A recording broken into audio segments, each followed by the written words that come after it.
सुप्रभात बच्चों।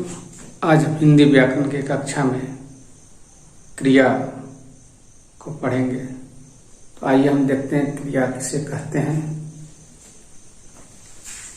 जिस शब्द से किसी कार्य के करने या होने का बोध हो वह क्रिया कहलाता है। जैसे खेलना, रोना, हंसना आदि। धातु, अब देखते हैं धातु किसे कहते हैं। क्रिया के विभिन्न रूपों में जो मूल अंश समान रूप से शामिल होता है वह धातु कहलाते हैं। जैसे खेलना, खेलेगा, खेलता। इन सब क्रियाओं में मूल रूप अर्थात धातु खेल है। धातु में ना लगाकर क्रिया का सामान्य रूप बनाया जाता है। जैसे पढ़ धातु है, इसमें ना लगा के हम लोग बनाए पढ़ना। हंस में ना जोड़ के बनाए हंसना। अब आगे हम देखते हैं क्रिया के भेद के बारे में। तो क्रिया के दो भेद हैं। पहला हुआ अकर्मक क्रिया, दूसरा हुआ सकर्मक क्रिया। तो अकर्मक क्रिया क्या है जानेंगे। जिस क्रिया में फल कर्ता पर पड़े वह अकर्मक क्रिया कहलाती है। जैसे उठना, बैठना, सोना, भागना आदि। क्रिया के दूसरे भेद के बारे में जानेंगे। दूसरा भेद हुआ सकर्मक क्रिया। इसकी परिभाषा हुई जिस क्रिया के कार्य का फल कर्ता पर ना पड़कर कर्म पर पड़ता है सकर्मक क्रिया कहलाती है। जैसे पीना, खाना, लिखना, पढ़ना आदि।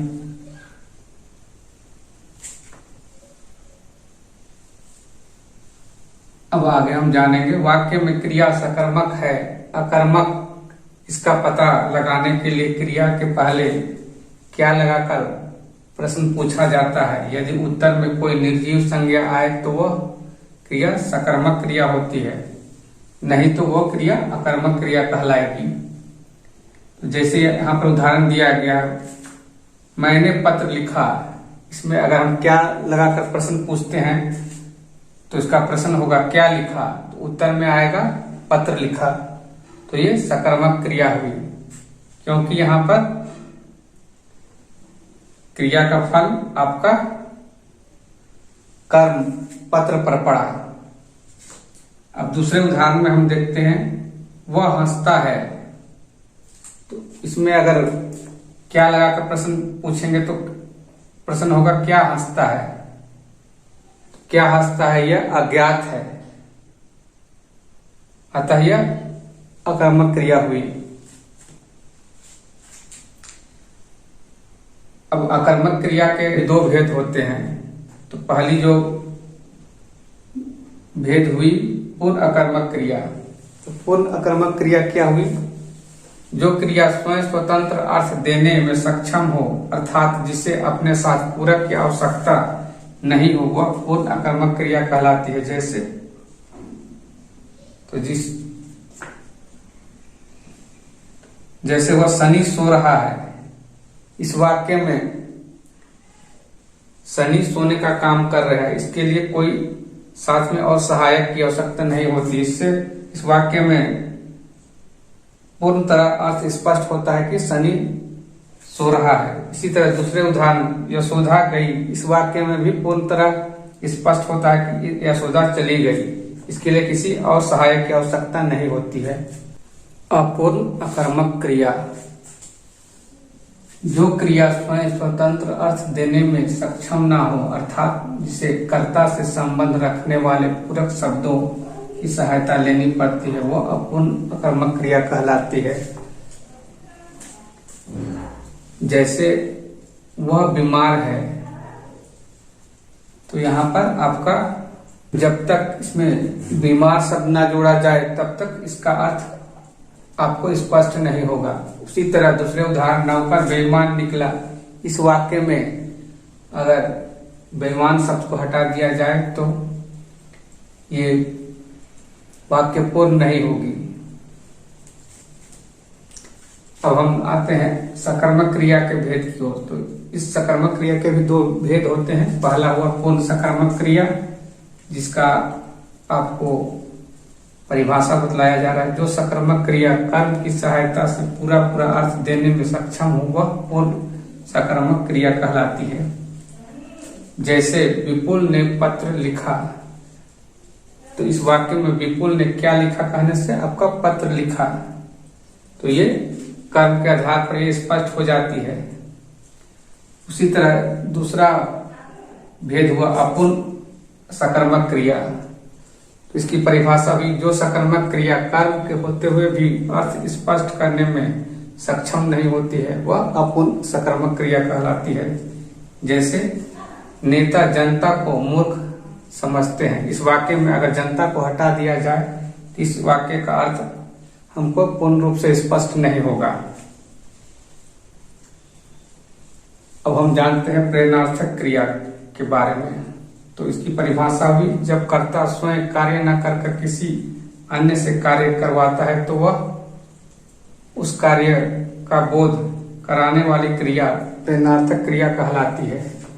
जैसे आपका उठना, उठाना, उठवाना, चलना, चलाना, चलवाना, डूबना, डुबाना, डुबवाना, नाचना, नचाना, नचवाना, ये सब कुछ उदाहरण हैं प्रेरणार्थक क्रिया के। हम काल के बारे में जानेंगे। तो काल की परिभाषा हुई वाक्य में क्रिया के जिस रूप से कार्य के होने या करने का बोध होता है उसे काल कहते हैं। काल को हम साधारण शब्द में समय बोलते हैं। काल के 3 भेद होते हैं, भूतकाल, वर्तमान काल और भविष्यत काल। सर्वप्रथम हम लोग भूतकाल की परिभाषा जानेंगे। तो भूतकाल क्रिया का वह रूप जिससे काम के बीते समय में होने का बोध हो उसे हम भूतकाल कहते हैं। अब भूतकाल के मुख्य रूप से 6 उपभेद होते हैं। पहला जो आपका हुआ सामान्य भूतकाल। तो सामान्य भूतकाल क्रिया के जिस रूप से बीते हुए समय में संपन्न हुए काम की सामान्य स्थिति का पता चलता है उसको हम लोग सामान्य भूतकाल कहते हैं।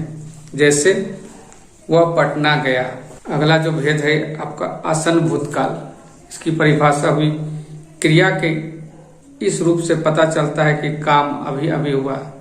जब क्रिया के जिस रूप से हमें पता चले कि काम अभी अभी हुआ है उसको हम लोग आसन भूतकाल कहते हैं। जैसे पिताजी आए, देवेश खा चुका है। इन उदाहरणों से पता चलता है कि पिताजी अभी अभी आए हैं और देवेश अभी तुरंत ही खा चुका है। अब अगला जो भेद है पूर्ण भूतकाल। इसकी परिभाषा हुई आपकी क्रिया के इस रूप से पता चलता है कि काम भूतकाल में प्रारंभ होकर भूतकाल में ही पूरा हो चुका है। जैसे माली पौधों में पानी दे चुका था। इस वाक्य से पता चलता है कि माली अपना काम कर चुका है, वह पानी दे चुका है। तो यह पूर्ण भूतकाल का उदाहरण हुआ।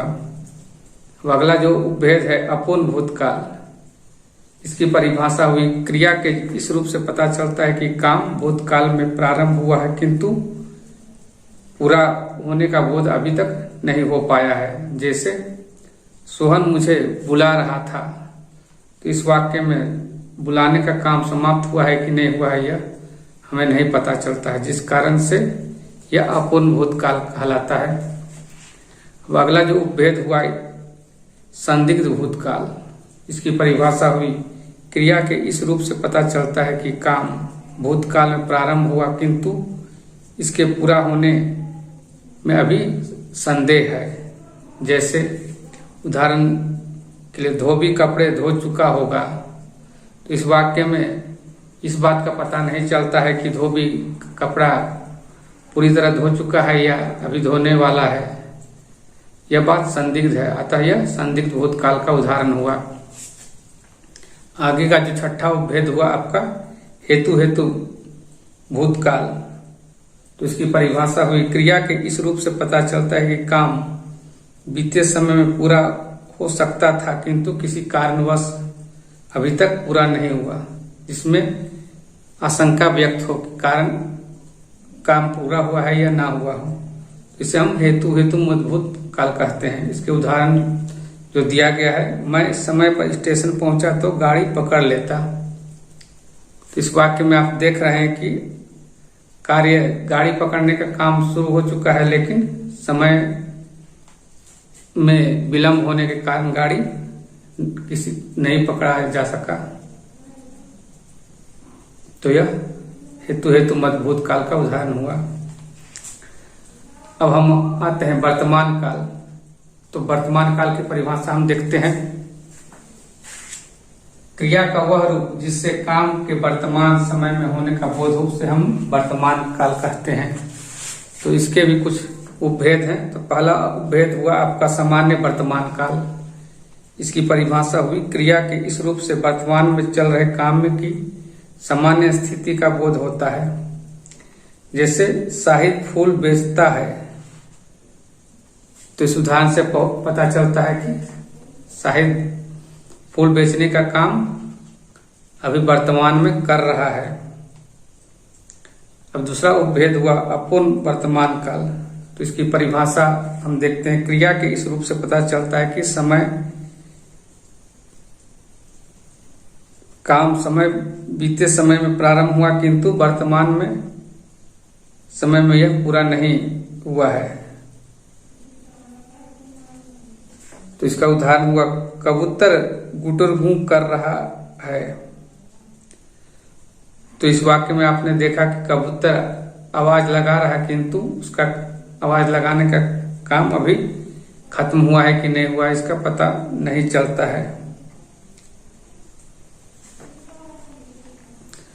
उसी तरह तीसरा उपभेद हुआ संदिग्ध वर्तमान काल। इसकी परिभाषा हुई क्रिया के इस रूप से काम के वर्तमान समय में पूरा होने के प्रति संदेह होता है। जैसे शिकारी जाल बिछा रहा होगा।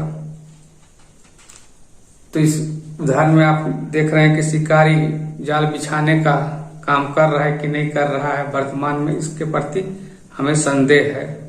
तो यह संदिग्ध वर्तमान काल कहलाया। अगला जो उदाहरण है आपका भविष्यत काल। तो इसकी परिभाषा हम देखते हैं।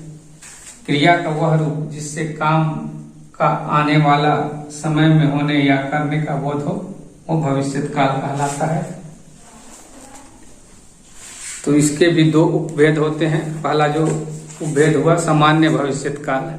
इसकी परिभाषा हम देखते हैं। क्रिया के इस रूप में काम के निकट भविष्य में होने का बोध हो उसे सामान्य भविष्यत काल कहते हैं। जैसे वह मेरे साथ जाएगा।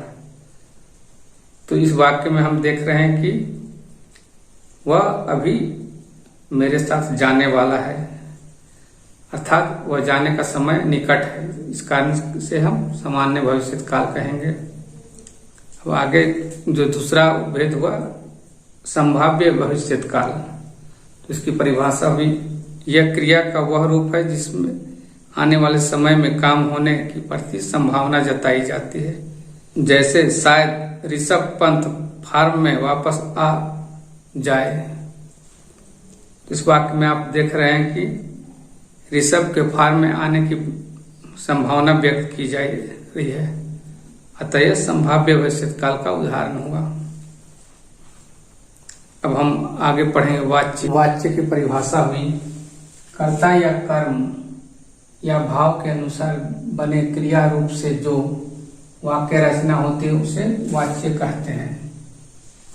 वाच्य के तीन भेद होते हैं, कृतवाच्य, कर्मवाच्य और भाववाच्य। तो सर्वप्रथम हम कृतवाच्य की परिभाषा को देखेंगे। वाक्य में जब क्रिया का प्रयोग कर्ता के लिंग और वचन के अनुसार होता है तब वाक्य का रूप कृतवाच्य कहलाता है। जैसे रीता भोजन पकाती है। इस वाक्य में रीता स्त्रीलिंग है, इस कारण से इसका रूप बदलता है और पकाती प्रयोग किया जाता है। अब दूसरा जो भेद हुआ कर्मवाच्य। इसकी परिभाषा हुई जब वाक्य में क्रिया का प्रयोग कर्म के लिंग वचन के अनुसार होता है तब वाक्य का रूप कर्मवाच्य कहलाता है। जैसे तेलंगाना में हिंदी अच्छी तरह बोली जाती है। इस उदाहरण में आप देखते हैं कि हिंदी स्त्रीलिंग है, जिस कारण से यहाँ पर आपका स्त्रीलिंग क्रिया का प्रयोग किया गया है, बोली जाती है। तीसरा जो भेद है भाववाच्य, इसका परिभाषा हुआ जब वाक्य में क्रिया का भाव मुख्य होता है तब वाक्य का रूप भाव कहलाता है, भाववाच्य कहलाता है। जैसे पैर में मोच के कारण उससे चला नहीं जाता, तो यहाँ वाक्य में जो मूल भाव आपका निकल रहा है मोच के कारण उससे चला नहीं जाता, तो मोच के कारण के अनुसार ही इसकी क्रिया हुई, चला नहीं जाता। तो बच्चों आज हमने क्रिया, काल, धातु, वाच्य इन सब की परिभाषा और भेदों के बारे में जाना। आप इस वीडियो को पूर्ण रूप से देखिए और बतलाई गई बातों को अपने कॉपी में नोट्स बनाइए, साथ ही साथ इसका अध्ययन कीजिए और याद कीजिए। आज के लिए बस इतना ही। हमारे वीडियो को लाइक कीजिए, चैनल को सब्सक्राइब कीजिए और अपने दोस्तों में ज़्यादा से ज़्यादा शेयर कीजिए, साथ ही साथ कमेंट भी कीजिए। धन्यवाद।